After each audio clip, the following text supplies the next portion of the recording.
میں وہ mega scandals جو ان کے نا میں ترتیب وار، صرف پاکستان نہیں، قسط وار آپ میں قسط وار ترتیب وار، اب نقصان ہوتا ہے تو ہو، اب نقصان ہوتا ہے تو ہو، لیکن اب انہوں نے ساری حدیں کراس کر دی ہیں۔ اب بھائی ہم نے ہی ساری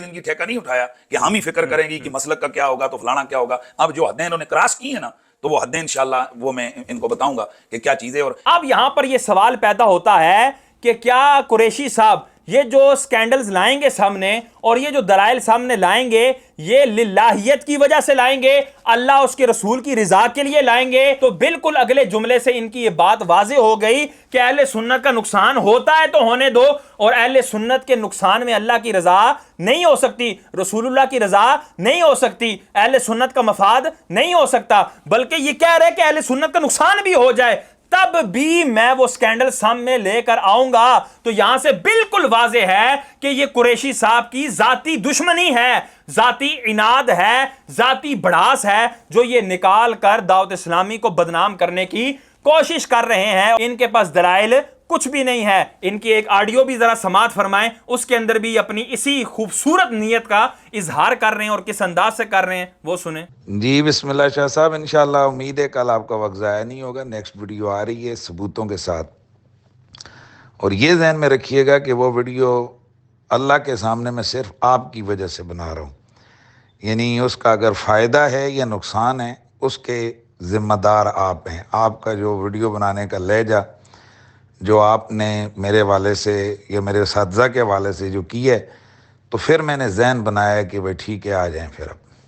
تو اس کے ٹوٹل اینڈ ٹوٹل ثواب ہے یا عذاب ہے وہ مشاہد شاہ صاحب کے سارے۔ مشاہد شاہ نے جس انداز سے میری اور میرے استادوں کی ہے اس وجہ سے میں جو ہے یہ باتیں ساری سامنے لاؤں گا۔ اب اس سے اہل سنت کا نقصان ہوتا ہے تو ہونے دو۔ میں کہ قریشی صاحب آپ تو اپنی بات میں ہی جھوٹے نکلے اور آپ نے اپنے منہ پر خود ہی تماچا رسید کر دیا۔ یہ جو آپ اعتراض کرتے ہیں، بالکل سریعان آپ کے سامنے ایک بات کر رہا ہوں، ہماری مذہبی تنظیموں میں دعوت اسلامی نام کی ایک تنظیم ہے، اس تنظیم کی سب سے بڑی خرابی یہ میں نے چیک کی ہے، نبی کے بارے میں بولو، رسول کے بارے میں بولو، صحابہ کے بارے میں کمی کوتاہی ہو، یہ نہیں نکلیں گے، نہ احتجاج کریں گے، نہ مخالفت کریں گے، نہ کمنٹ کریں گے، نہ یہ کوئی پوسٹ لگائیں گے، اور اگر ان کے پیر صاحب کے بارے میں کوئی مولوی بات کرتے ہیں توبہ توبہ، اس کا نام کا پورے پاکستان میں نہیں پوری دنیا میں اس کے خلاف آواز اٹھے گی۔ سوال یہ ہے کہ کیا تمہارا مذہبی لیڈر اللہ کے نبی کی ناموس سے بھی آگے بڑھ گیا؟ تو یہاں پر تم کیا کر رہے ہو؟ تم نے اہل سنت کے نقصان کو ایک پلڑے میں رکھ دیا اور اپنے استاد کی بے عزتی کو ایک پلڑے میں رکھ دیا، اور تم نے استاد کی بے عزتی کو اہل سنت کے نقصان پر ترجیح دے دی کہ اہل سنت کا نقصان ہوتا ہے تو ہوتا رہے، جو مرضی ہوتا ہے ہوتا رہے، وبال آتا ہے تو آتا رہے۔ لیکن مشاہد شاہ نے میرے استاد کو برا بھلا کیوں کہا ہے؟ میں کہوں گا قریشی تمہارا استاد حسین الدین شاہ، اس کو میں برا کیوں نہ کہوں کہ جس نے تمہارے جیسا بندہ پال کے رکھا ہے جو گائے بگائے صحابہ کرام پر بھونکتا ہے، جس نے ریاض شاہ جیسا بندہ پال کے رکھا ہے، جس نے عبد القادر شاہ ٹنج باٹوی جیسا بندہ پال کے رکھا ہے، جس نے دیگر روافظ زمانہ کو اپنی گود میں پناہ دی ہوئی ہے اور ان کو وہ ٹکڑے کھلا رہا ہے اور ان کی پشت پناہی کر رہا ہے۔ میں ایسے حسین الدین شاہ کے بارے میں کیوں نہ بولوں اور ایسے حسین الدین شاہ کو میں کیوں نہ متنبع کروں کہ وہ تم جیسے بندوں کو لگام ڈالے اور وہ تم جیسے لوگوں سے برات کا اظہار کرے۔ اگر وہ اہل سنت کے اندر اپنا نام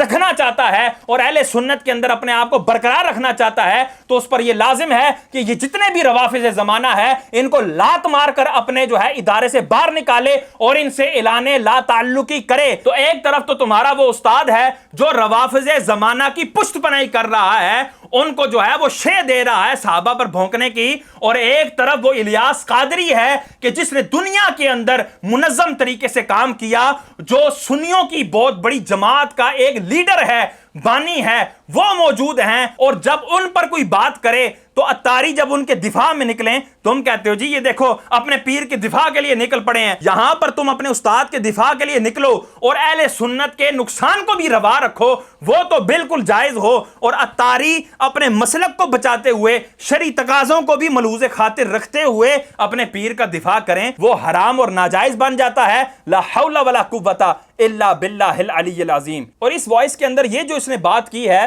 کہ دعوت اسلامی کی مالی بے اعتدالیوں کے جو دلائل میں لوگوں کے سامنے لاؤں گا، اب اس سے جو اہل سنت کو نقصان ہوگا اس کا وبال سارا کا سارا مشاہد شاہ کے سر پر ہے۔ میں کہتا ہوں یہ کوئی عقل والی بات ہے؟ یہ کوئی بات عقل میں آتی ہے کہ ایک بندہ جو ہے وہ دعویٰ کرے کہ دعوت اسلامی نے اس انداز سے بے اعتدالیاں کی ہیں، دعوت اسلامی نے اتنے چندوں کو خرد برد کیا ہے، دعوت اسلامی کے اراکین نے کروڑوں روپے کے چندے کو غصب کر کے محلات تیار کیے ہیں، اس میں کروڑوں روپے کی ایسیسریز لگائی ہیں، اور ماں بدولت کے پاس ان ٹوٹیوں کی رسیدیں بھی موجود ہیں، اتنا بڑا دعویٰ کر لیں، اور مشاہد شاہ صاحب جب اس دعوے پر دلیل کا مطالبہ کریں تو سارے کا سارا وبال ان پر آ جائے۔ بھائی یہ تو ایسی بات ہو گئی، میں کہوں کہ حضرت آپ زانی ہیں، آپ شرابی ہیں، آپ جو ہے جواری ہیں، آپ سودی ہیں۔ یہ ساری باتیں کرنے کے بعد جب قریشی صاحب مجھے یہ کہیں کہ شاہ صاحب آپ ان پر دلیل دیں، تو میں کہوں گا کہ جی قریشی صاحب دیکھیں، آپ کے زانی ہونے پر، آپ کے شرابی ہونے پر، آپ کے جو ہے وہ سود خور ہونے پر میں دلائل تو دینے لگا ہوں، اب اس سے اہل سنت کا آپ سے جو اعتبار اٹھ جائے گا اور اہل سنت کا جو نقصان ہوگا اس کا وبال آپ پر ہے۔ آپ وہاں پر کیا جواب دیں گے کہ یہ اچھی بات ہے کہ الٹا چور کوتوال کو ڈانٹے؟ اوے تمہارے لیے یہ مثال بنی ہے کہ غلطی تم نے کی ہے، اور دلیل جب ہم نے مطالبہ کیا تو اب تم یہ ہمیں کہہ رہے ہو کہ اس کا سارا وبال تمہارے سر ہوگا۔ لا حول ولا قوت الا باللہ العلی العظیم۔ اب اس نے اس وائس کے اندر میرے مقابلے میں بھی آنے کی نیت کر لی ہے، حالانکہ اس سے پہلے اس نے وائس کے اندر ہی کیا دعویٰ کیا تھا، ذرا وہ سماعت فرمائیں۔ میں ایک اپنا موجی مستی الآدمی ہوں، میں سادات کا کرتا ہوں ادب۔ میرے نزدیک آپ صحیح العقیدہ سید ہیں، آپ کی تعظیم مجھ پر واجب ہے۔ مجھے آپ گالیاں دیں، رافضی کہیں، کافر کہیں، صحابہ کا جو مرضی یہ کہیں، میں دعا کرتا ہوں اللہ تعالیٰ کبھی مجھے زندگی میں کسی جو ہے نا جو صحیح سید ہے، صحیح ہسبند نسبند، اللہ مجھے اس کی ٹکر میں نہ لائے۔ قریشی صاحب آپ کی دعا قبول ذرا بھی نہیں ہوتی، کیونکہ جب تک آپ اپنی ان تہمتوں سے اور اپنی ان بے اعتدالیوں سے اور صحابہ کرام کی گستاخیوں سے سچی پکی کما حق ہو توبہ نہیں کریں گے، تب تک آپ کی دعا قبول ہونے والی نہیں ہے۔ اور یہ دعا کی عدم قبولیت ہی کی دلیل ہے کہ آپ میرے مقابلے میں آنے کے لیے تیار ہو گئے ہیں، اور کس وجہ سے تیار ہوئے ہیں؟ للہیت کے لیے اور اہل سنت کے مفاد کے لیے آنے کے لیے تیار نہیں ہوئے، بلکہ اپنے استاد کی عزت کے دفاع کے لیے آنے کے لیے تیار ہوئے ہیں۔ اپنی استاد کی عزت کا دفاع کرنے میں آپ کو اہل سنت کا نقصان بھی روا ہے، اہل سنت کا نقصان بھی برداشت ہے۔ اوئے یہ تم کون سی تعلیم دے رہے ہو اور یہ کون سے اعلان کر رہے ہو؟